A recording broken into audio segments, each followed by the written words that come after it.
नमस्कार किसान भाइयों, आपका एक बार फिर स्वागत है आपके अपने मनपसंद यूट्यूब चैनल इंडियन एग्रीकल्चर में। किसान भाइयों, जब हमारे धान की फसल लगभग 50 दिन के आसपास की हो जाती है तो उसके अंदर 4 बीमारियां बहुत तेजी से आती हैं। पहली बीमारी की यदि हम बात करें तो धान की पत्तियां ऊपर से पीली पड़ जाती हैं और सूख जाती हैं। दूसरी बीमारी की यदि हम बात करें, धान में पत्ता लपेट और तना छेदक बहुत तेजी से आती हैं। यदि हम तीसरी बीमारी की बात करें तो धान की फसल के अंदर सीथ विलाइट, ये बीमारी भी बहुत तेजी से आती है और काफ़ी खतरनाक बीमारी होती है किसान भाइयों। और यदि किसान भाई हम चौथी बीमारी की बात करें तो ये आती है तेला होपर, जिसे हम बीपीएस कहते हैं। ये काफ़ी खतरनाक बीमारियां होती है किसान भाइयों धान की फसल के लिए। यदि किसान भाइयों हम इन बीमारियों का समय से ध्यान कर लेते हैं तो हम अपने धान की फसल में बहुत बड़े नुकसान से बच जाते हैं। तो किसान भाइयों, इस वीडियो के माध्यम से मैं आपको इन बीमारियों के लक्षण, ये बीमारियां कब आती हैं और इन बीमारियों को कंट्रोल करने के लिए हमें कौन-कौन सी दवाइयों का इस्तेमाल करना चाहिए, पूरी जानकारी दूंगा आपको। तो आप वीडियो को पूरा देखें, अंत तक देखें ताकि आपको सही जानकारी प्राप्त हो सके। और जो किसान भाई चैनल पर पहली बार आए, यह वीडियो को पहली बार देख रहे हैं, उनसे छोटी सी रिक्वेस्ट है कि वीडियो को लाइक करें, चैनल को सब्सक्राइब कर लें और पास वाली घंटी को भी दबा दें ताकि हमारे आने वाले ऐसे ही नए वीडियो का नोटिफिकेशन आपको सबसे पहले प्राप्त होते रहें। किसान भाइयों, मैंने जो आपको धान की फसल में 4 बीमारियां बताई हैं, इनमें से कोई सी बीमारी कभी भी आ सकती है। आप ये ना सोचें कि पहले ये बीमारी आएगी उसके बाद ये आएगी, कभी भी आ सकती है, कोई सी भी आ सकती है। तो पहली बीमारी की इस समय हम बात कर लेते हैं। जो हमारे धान की फसल होती है उसकी जो पत्तियां ऊपर से पीली पड़ जाती हैं और सूख जाती हैं, जिससे हमारी फसल में हमें लगता है कि नाइट्रोजन की कमी है या यूरिया की कमी है, और यदि हम यूरिया इसके अंदर डाल देते हैं तो और ज़्यादा पीली हो जाती है।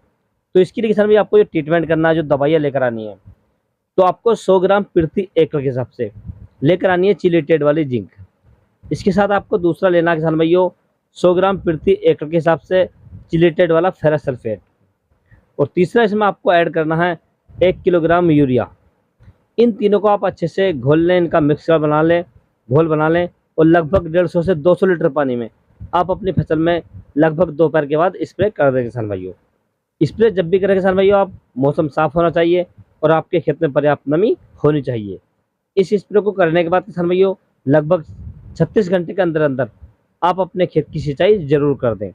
यदि आपकी फसल में यह बीमारी होगी तो लगभग 24 घंटे के अंदर अंदर कंट्रोल हो जाएगी और आपकी फसल एकदम स्वस्थ हो जाएगी किसान भाइयों। यदि किसान भाई हम दूसरी बीमारी की बात करें तो दूसरी बीमारी हमारे धान की फसल के अंदर आती है तना छेदक, पत्ता लपेट या सुंडी।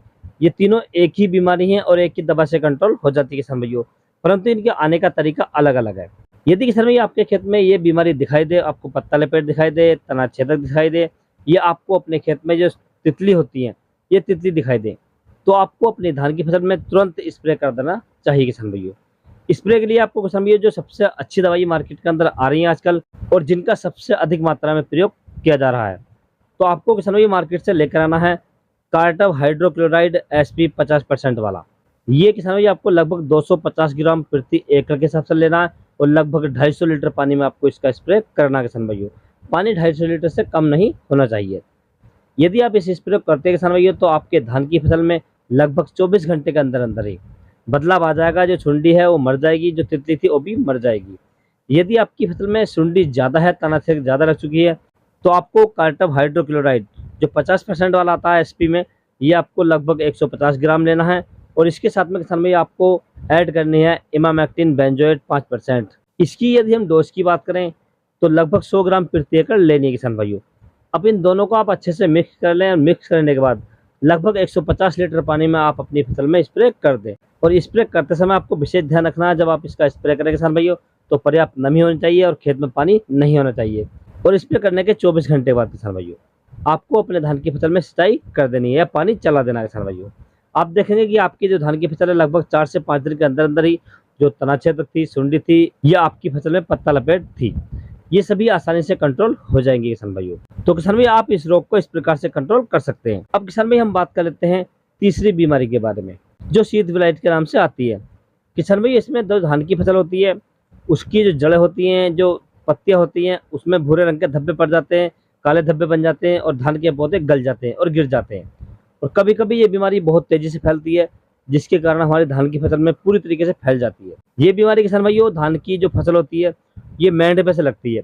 जो फसल का बाहरी हिस्सा होता है सबसे पहले वहां से लगती है, क्योंकि फसल थोड़ी बड़ी हो जाती है और फसल को हवा नहीं लगती है, जिसके कारण ये बीमारियाँ बहुत तेज़ी से आती है। तो किसानों इसके कंट्रोल करने के लिए आपको एक फंगिसाइड की आवश्यकता पड़ेगी और आपको जो फंगिसाइड लेना है वो बहुत ही अच्छा लेना है।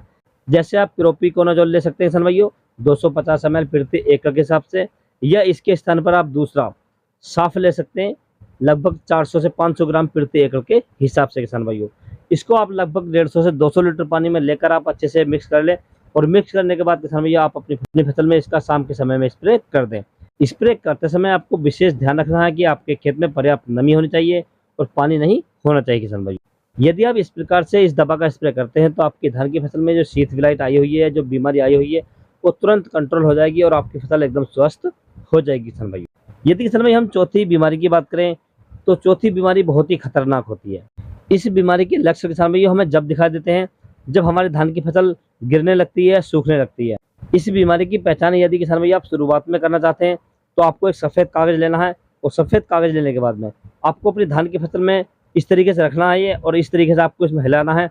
यदि आपकी धान की फसल में ये बीमारी आ जाएगी तो इस पर छोटे-छोटे कीट दिखाई देंगे, तेला होपर जो होते हैं किसान भाइयों, जिसे हम बीपीएच बोलते हैं, ये बहुत तेज़ी से दिखाई देगा। तो आप समझ लीजिए कि हमारे धान की फसल में ये बीमारी आ चुकी है। इसको कंट्रोल करने के लिए किसान भाइयों आपको कृषि रसायन कंपनी की एक आती है नोक, जिसके अंदर यदि हम टेक्निकल की बात करें तो फेनोबुकारब 50% इसी फॉर्म में आती है किसान भाइयों।